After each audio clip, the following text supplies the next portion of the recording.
ศิวลีเถระเจ้าเล่าให้ญาติโยมทั้งหลายได้ฟังแถมต่อหนึ่งว่า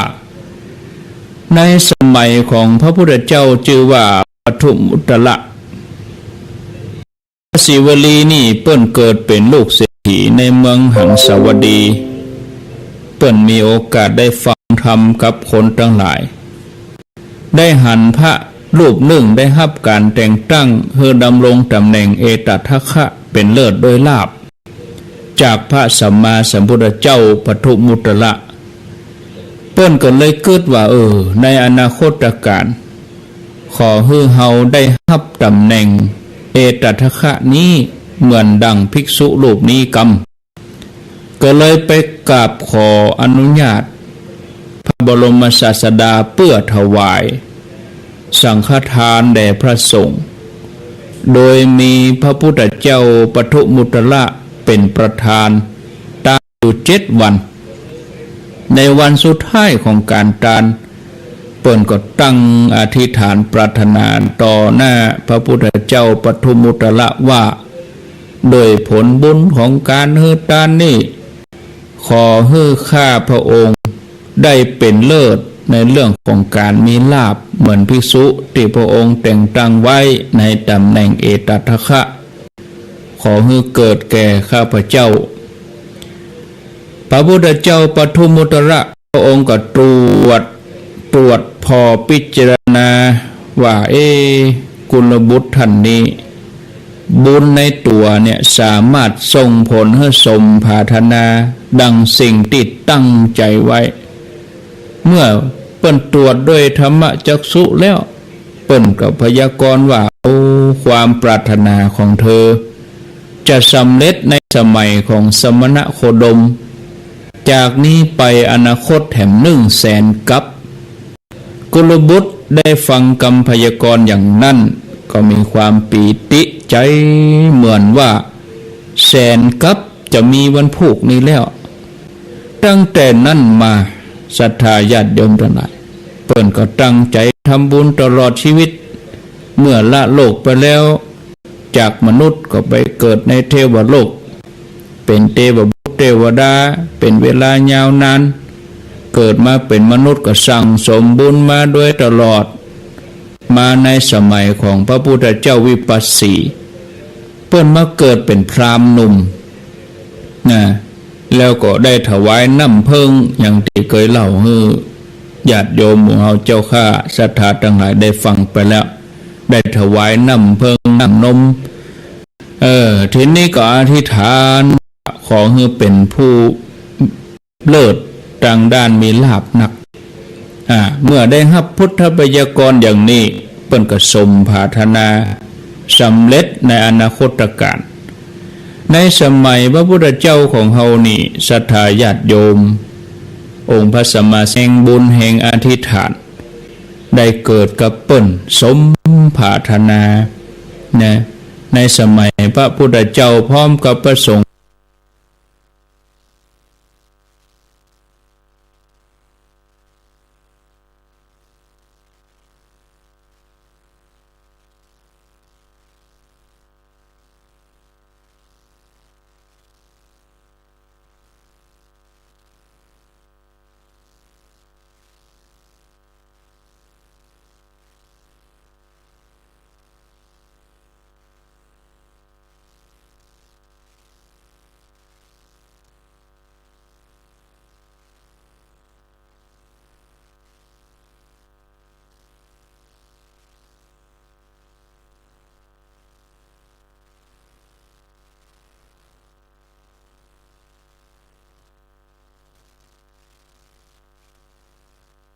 กับหมู่เฮา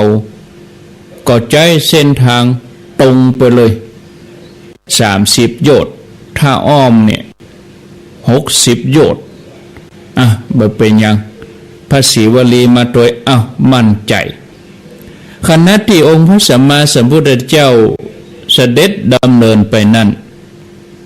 บรรดาทวยเทพทั้งหลายต่างก็ปรึกษากันว่าเฮาจะทำการสักการะแก่พระศิวลีอันเป็นพระคุณเจ้าของเฮาเนี่ยญาติโยมทั้งหลาย ทวดาทั้งหลายก็นับถือพระศิวลีเทวปุตตังอย่างปอนนั้นยัสมิงเนาะเทวดานี่ฮักเหมือนลูกเนี่ยนะแล้วก็ฮือวิหารห่างกันหลังละ1 โยชน์เทวดาเนรมิตแปลงวิหาร1 โยชน์ก็มีวิหารหลัง1 โยชน์นี่เท่ากับ16 กิโลพระเจ้าหมู่เทวดาก็ปากันเอาเข้าติบน้ำติบเนี่ยน้อมถวายพระศิวลีพร้อมกับพระสงฆ์ทุกรูปพระพุทธเจ้าพร้อมกับพระสงฆ์ถึงหมดก็ที่พระองค์เสด็จพระสงฆ์ที่ตัวตามเสด็จก็ได้รับผลบารมีของพระศิวลีตลอดระยะเวลาและการเดินทาง30 โยชน์จนไปถึงที่อยู่ของพระเทเลวตะระหว่างที่พักอยู่ขณะที่พระองค์เสด็จกลับก็อาศัยบุญของพระศิวลีนี่แถมจากเหตุการณ์ข้างนั้นเนี่ยญาติโยมทั้งหลายก็พิสูจน์ว่าพระเถระที่เป็นเลิศในเรื่องของสักการะทั้งหลายลาภสักการะก็คือบอกว่าเปิ่นจะไปที่แห่งใดลาภสักการะก็เกิดขึ้นในที่นั้นอย่างพร้อมมูลมีครั้งหนึ่งเปิ่นได้ปาพระสงฆ์500 รูปเพื่อจะเดินทางไปเข้าเฝ้าพระพุทธเจ้าตลอดเส้นทางการเดินทางการจาริกไปเนี่ยก็มีศรัทธาสาธุชนมีจิตเลื่อมใสรอท่าถวายภัตตาหารตลอดเส้นทางเพราะเทวดานี่เปิ้นจะทำหน้าที่ไปแจ้งข่าวบอกบุญคือคนเจ้าบ้านทั้งหลายล่วงหน้าอย่างฮือพระสงฆ์ถึง500 ตน500 รูปเนี่ยได้ความสะดวกสบายในเรื่องการคบกันฉันเพราะอาศัยบารมีของท่านศิวลีต่อมาบ่เมินบ่นานองค์พระสัมมาสัมพุทธเจ้าพระองค์ก็ทรงแต่งตั้งให้พระศิวลีอยู่ในตำแหน่งเอตัทถะเป็นเลิศกว่าภิกษุทั้งหลายในเรื่องของลาภมีลาภมากญาติโยมท่านทั้งหลายได้ฟังแล้วเขาจะหันได้ว่าความเป็นผู้มีลาภบังเกิดขึ้นเพราะเป็นผู้มีบุญได้สั่งสมมาไว้ดีแล้วเดินทางบอกว่าไกลย่อมเกิดโชคลาภมีสมบัติทั้งหลายหล่อเลี้ยงนอกจากตัวเองและพวกพ้องบริวารก็ได้รับความสะดวกสบายได้สร้างบุญใหญ่ด้วยความอิ่มอกอิ่มใจเมื่อละจากโลกไปแล้วถ้าว่ายังบ่หมดกิเลสก็จะได้เกิดเป็นเทวดาที่มีบุญญาลาภพร้อมไปด้วยทิพยสมบัติถ้าว่าได้กลับมาเกิดเป็นมนุษย์แถมก็จะพร้อมไปด้วยมนุษย์สมบัติทรัพย์สมบัติมีร่างกายแข็งแรงอายุยืนได้อยู่ใกล้คนดีสิ่งแวดล้อมดีเนี่ยฮือชีวิตเจริญยิ่งขึ้นไปบอกว่าจะเป็นชีวิตในโลกนี้ก็ว่าปรโลกหรือโลกหน้าในวัฏสงสารวัดกันที่บุญที่บาปต่ออันศรัทธาญาติโยมจะห้ำเฮียนอะไรยังก็เนี้ยไปเพราะเขายังเป็นมนุษย์เสาะว่าหากินเลี้ยงปากเลี้ยงท้องก็ใจความโหความสามารถสัมมาอาชีพแต่อย่าลืมสรณะที่เปิ้งของเขาก็คือธรรมะขององค์พระสัมมาสัมพุทธเจ้ามีพระแก้วเจ้าทั้ง3 ประการเป็นที่เปิ้งเป็นที่ระลึกเราจะต้องศึกษาความจริงชีวิตอันนี้เป็นเข็มทิศเป็นแผนที่ที่จะนำเราทั้งหลายไปสู่จุดหมายได้อย่างถูกต้องเราจะทำมาหากินก็ทุ่มเททำกันไปละอ่อนนักเรียนนักศึกษาจะห้ำจะเฮียนก็ทุ่มเทเฮียนไปแต่อย่าลืมว่าบุญต้องกู้กันคือมันปฏิบัติทานศีลภาวนานะญาติโยมท่านทั้งหลายอันนี้ก็คือได้ประพฤติปฏิบัติ เอาละญาติโยมทั้งหลายการสร้างบุญในแต่ละครั้งของชีวิตเนี่ยนะเป็นสิ่งที่เราขาดบ่ได้บางครั้งบางเวลานี่เขาอาจจะความรู้สึกว่าเนี่ยอย่างความดีที่เขาเนี่ยเขาทำที่เขาสั่งสมมานักมากมายยังเหมือนให้ผลสักเตื้อก็เนี่ยเตะเนี่ยว่าเนี่ยเตะเนี่ยว่าบางคนก็อาจจะเกิดอีน้อยเนื้อน้อยตำใจน้อยเนื้อตำใจก็เนี่ยเตะเนี่ยว่าทำเตะทำว่าอย่างที่ว่านะทำใบทำเหงาเนี่ยบะลังบะมีกาบุญเฮานี่จะไปท่อบางทีก็รอคอยเวลายาวนานบางทีก็ทำดีบ่ได้ดีเนี่ยอันนี้ญาติโยมเนื่องจากเขาเกิดความรู้สึกว่ารอบ่ไหวจะไปกึดอย่างนื้อศรัทธาญาติโยมจะไปกึดอย่างอันเนาะเพียงแต่ว่าเขาตั้งใจมั่นต้องมั่นคงศรัทธาจะต้องบอกคลอนแคลนงอนแง่นทุ่มเทจิตใจในการสร้างบุญสร้างบารมีให้เต็มที่เปลี่ยนเอาวิริยะเปลี่ยนเอาเนาะเขามาเกิดของพุทธเจ้าเนี่ยเปลี่ยนมากี่ภพกี่ชาติเนาะพระเจ้า10ชาติวะพระเจ้า500ชาติวะโลที่เขาได้ยินทำที่ครูบาอาจารย์เปิดมาเทศเป็นชาดกเป็นอย่างนั้นล้วนแล้วแต่เป็นชาติหนึ่งของพระพุทธเจ้าเขาทั้งนั้นเขาต้องเปลี่ยนต้องมั่นคงปลูกบ่ม่วงวันนี้วันพุธจะออกโดยมันก็เป็นไปไม่ได้ปลูกลำไยวันนี้วันพุธก็ได้กินหน่วยเก็บหน่วยเป็นไปไม่ได้มันก็ต้องเปลี่ยนไปยื้อไปใจใส่ปุ๋ยหดน้ำมันไปยื้อไปใจแต่มันต้องมีเวลามันต้องสั่งสมนะบุญก็เหมือนกันบารมีก็เหมือนกันมันต้องสั่งสมอย่างพวกครูวันลบปนอูตะเกียบารมีเหมือนต้นไม้นกหนูคนใดมีบารมีมันแผ่กิ่งก้านสาขานกหนูมันก็ใครมาอยู่ต้นไม้ต้นใดมันแห้งตักหยักมีกระเข็ดแซ่ใบบะหมี่มันก็บะจุ่มบะเย็นต้นไม้ต้นใดมีใบหนากว้างไงนกหนูก็มาอยู่คนก็มาอยู่มันจุ่มมันเย็น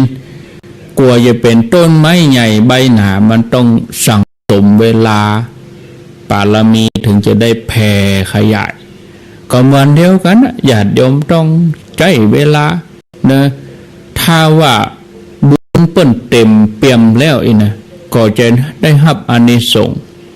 เมื่อใดบุญส่งผลแล้วเฮาก็จะมีความปีติอิ่มอกอิ่มใจญาติโยมเหมือนเรื่องที่เคยเกิดขึ้นในเมื่อ94กับที่ผ่านมา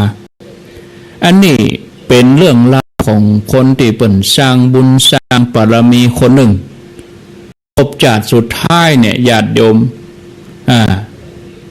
เปิ่นได้สั่งสมบารมีบุคคลนี้มีชื่อว่ามทุปินทกะเถระเนาะในอดีตเปิ่นได้สร้างบุญพิเศษเป็นบุญจะได้รับอานิสงส์ตลอดเวลาอย่าต้องเวียนว่ายแต่เกิด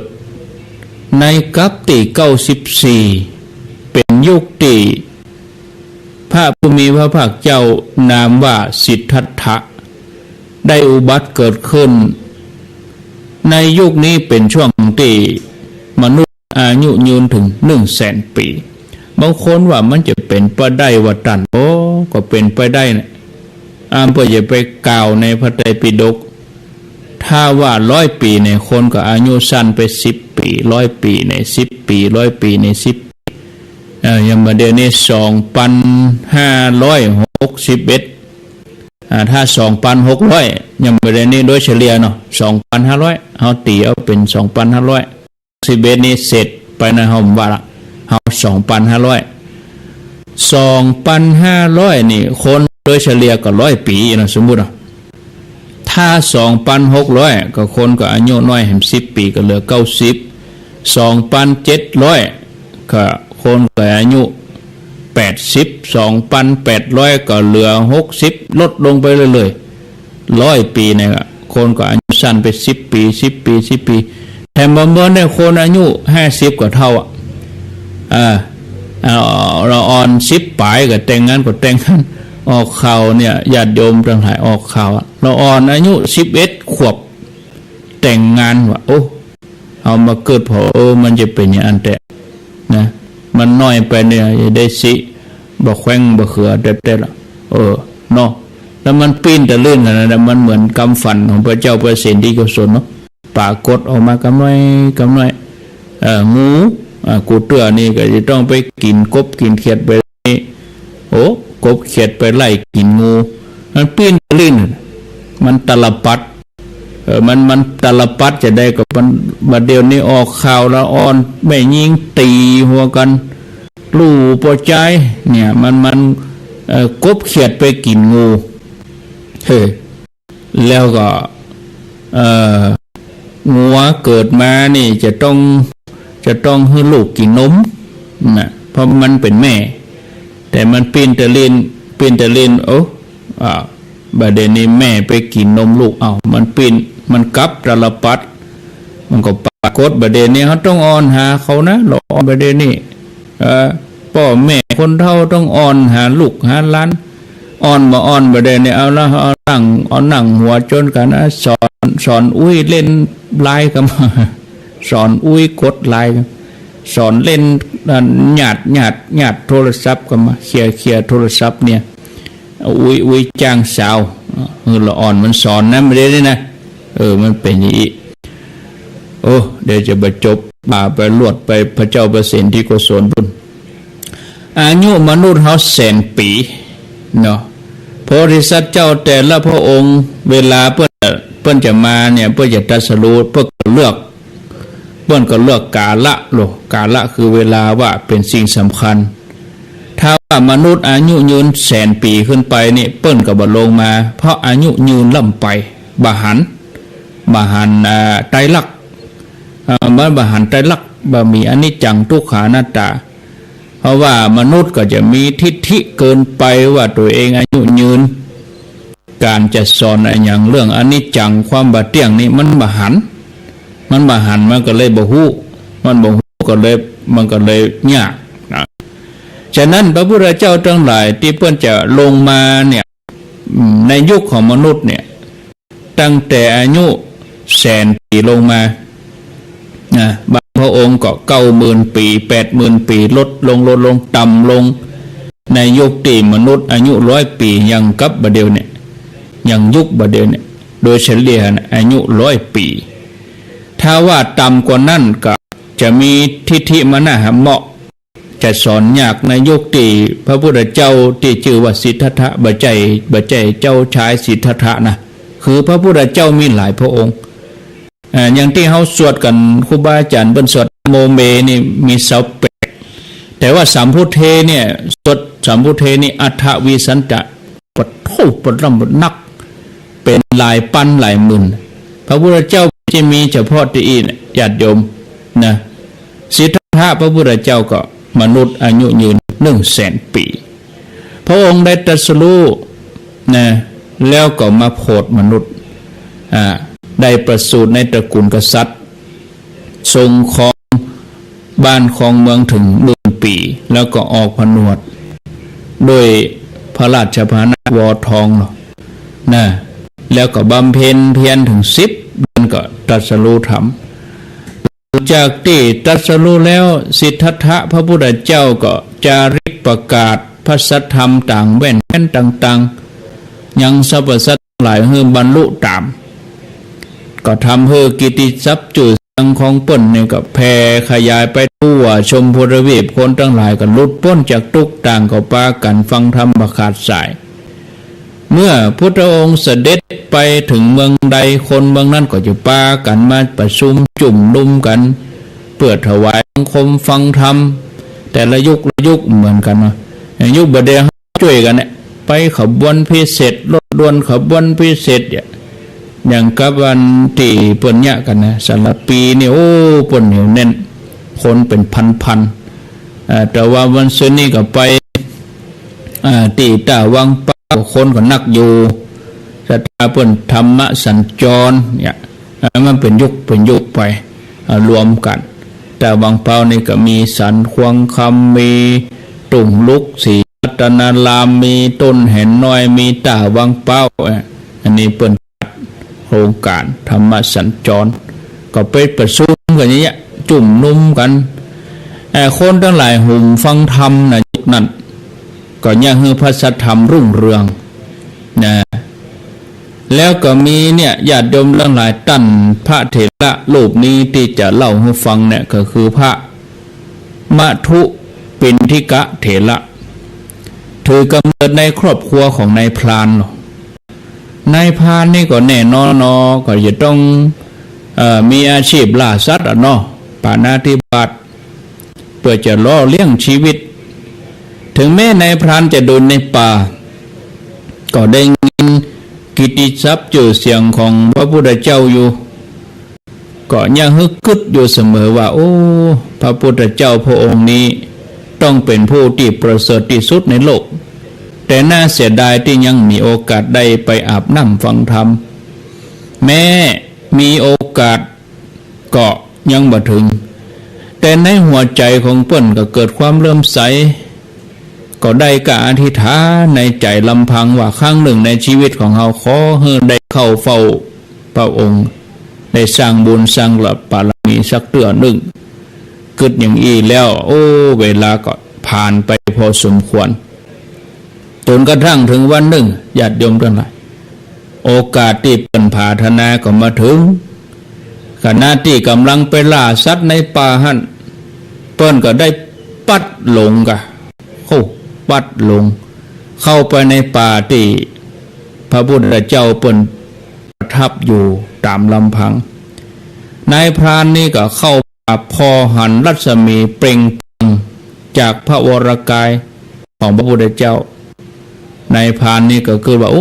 แสงอะไรอย่างเปล่งละเปล่งลึกทั่วป่าใบไม้รกทึบขนาดนี้ยังมีแสงส่องมาเปล่งแจ้งเป็นอาเพศจะได้นี่นายพรานก็สำรวจตรวจสอบสอดสายตาไปหาต้นกำเนิดของแสงนั้นสุดสายตาก็พอหันพระพุทธเจ้ากำลังประทับนั่งขัดสมาธิอยู่ที่ปืนเก้าไม้แห่งหนึ่ง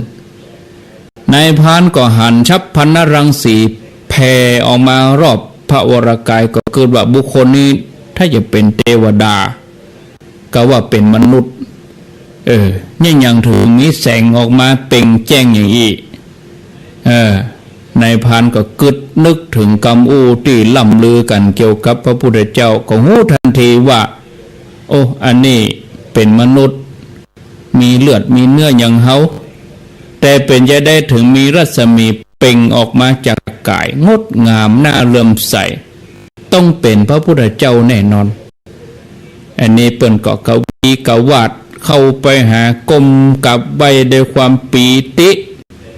แล้วก็ทูลว่าพันข้าแด่พระองค์ผู้เจริญเมินแต่หนอกลัวที่ข้าจะได้ปะกับพระองค์นี่ญาติโยมทั้งหลายเอามาเกิดถึงสีจะเมินแต่เมินไหวรอมาเมินแล้วกลัวจะได้ไหวได้สาเห็นนี้เพิ่นก็ก้มกราบนะแล้วมอพอพิจารณาตัวเก่าเกิดว่าเฮาเนี่ยทำบุญทำบาปอย่างใดมากี่ภพกี่ชาติบ่ฮู้แต่มาชาตินี้ก็ทำกรรมหยาบจ้าเข้าป่าล่าสัตว์บ่มีโอกาสได้สร้างบุญอะไรอย่างเลยวันนี้โอกาสดีมาถึงเฮาควรจะเอาบุญใหญ่สักครั้งหนึ่งท่ามกลางป่านี้นายพรานก็เหลียวไปเหลียวมาพอไปรอบตัวเพื่อจะเสาะอย่างมาตานจะไปเอาตินไหนบ่มีอย่างติดไม่ติดมือบ่ปบอย่างทีนี้ก็ได้น้ำเพิงน้อมน้ำเพิงนั้นมาถวายพรางน้ำถวายด้วยความเคารพนายพรานก็ถวายน้ำเพิงพระพุทธเจ้าที่พระองค์กำลังออกจากนิโรธสมาบัตินายพรานก็รู้สึกดีใจ ญาติโยมทั้งหลายบุญนั้นก็ย่างให้ชีวิตของนายพรานพลิกผันเลิกอาชีพเป็นนายพรานเหตุการณ์ในวันนั้นก็ประทับติดตาตรึงใจนายพรานตลอดชีวิตก่อนจะละโลกภาพแห่งการตายน้ำพึ่งปรากฏขึ้นมานี่เป็นกรรมนิมิตก่อนตายโดยผลแห่งกรรมโดยผลแห่งกรรมดีเนี่ยบุญดีเนี่ยย่าเฮือเปิ้นได้เสวยสมบัติในเทวโลกท่องระหว่างเทวโลกกับมนุษย์โลกเวลาลงมาเกิดเป็นมนุษย์ก็ได้รับอานิสงส์แปลกกว่าคนอื่นคือจะมีฝนน้ำเพิงตกมาต่างจากน้ำเพิงที่เฮาจักเพราะว่าเป็นของติบมันบะเหนียวเนอะนะแต่มีรสหอมหวานทีนี้เปิ้นก็เวียนว่ายแต่เกิดอยู่ระหว่างสองภพนี่ตัวอันมาจนถึงสมัยพุทธกาลเฮานี่เปิ้นก็ได้เกิดในตระกูลเศรษฐีในที่สุดก็ออกบวชได้ปั่มเป่งบารมีบำเพ็ญเพียรบำเพ็ญบานานก็บรรลุอรหันต์ทีนี้เปิ้นก็ย้อนหลังไปพอบุพกรรมของเก่าก็เกิดความโสมนัสก็บอกว่าเฮาได้ทานน้ำเพิงแก่พระศาสดาที่ออกนิโรธสมาบัติเฮามีใจผ่องใสได้ถวายบังคมไหว้สาที่พระบาทด้วยเสียงเก้า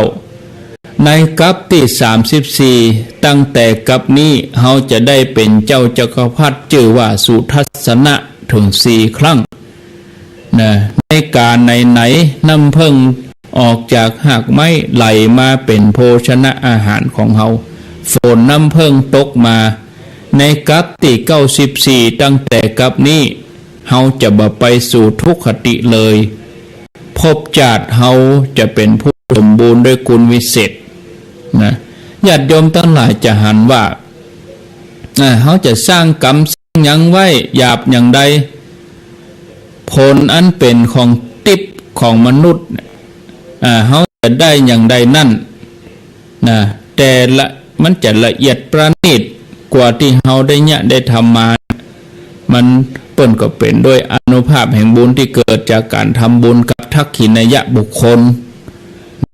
เฮาทำอย่างใดย่อมได้รับผลอย่างนั้นวันใดที่เฮาหันผลบุญบังเกิดขึ้นในใจของเฮาก็จะมีความปิติเบิกบานแม้ในตอนนี้เฮายังบ่ได้รับผลบุญเต็มที่เด้อ